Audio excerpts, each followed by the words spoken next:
হে everyone, আজ আমি share করব আমার শ্বশুরবাড়ির লোকনাথ পুজো।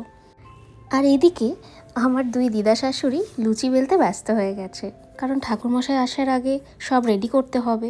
সব ভোগ হয়ে গেছে, শুধু লুচিটাই বাকি আছে। আর এদিকে আমি আর আমার শাশুড়ি মা ফুলের জন্য ওয়েট করছি, অনেক দেরি করছে ফুল দিতে। আর এই যে এই পাশে আমার মাও বসে রয়েছে।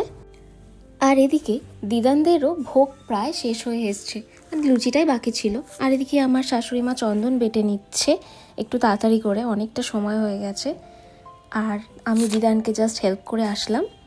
আর এদিকে সকালে টিফিনের জন্য রেডি হচ্ছে।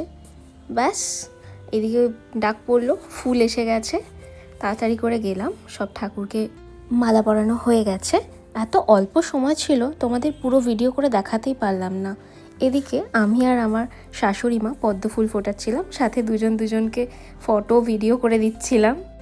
আমার এদিকে পদ্ম ফুল ফোটাতে খুবই ভালো লাগে, আমার শাশুড়ি মারও খুব পছন্দের এই কাজটা।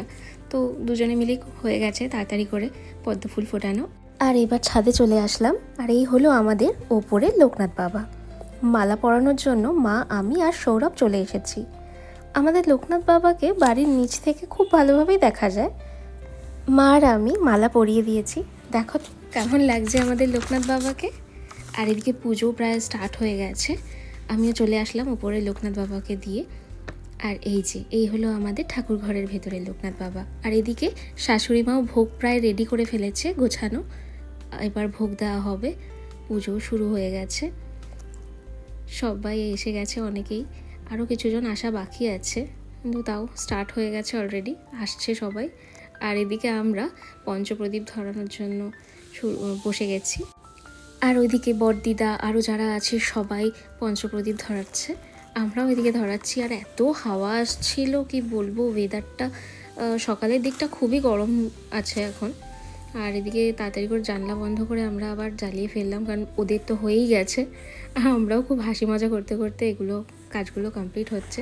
আসলে প্রতি বছরই সকালটা উপরে প্রচুর গরম হয়ে যায়, কারণ 1 জুন মাস, এই সময়টায় পুজোটা প্রতিবার পড়ে আমাদের, তো খুবই গরম পড়ে।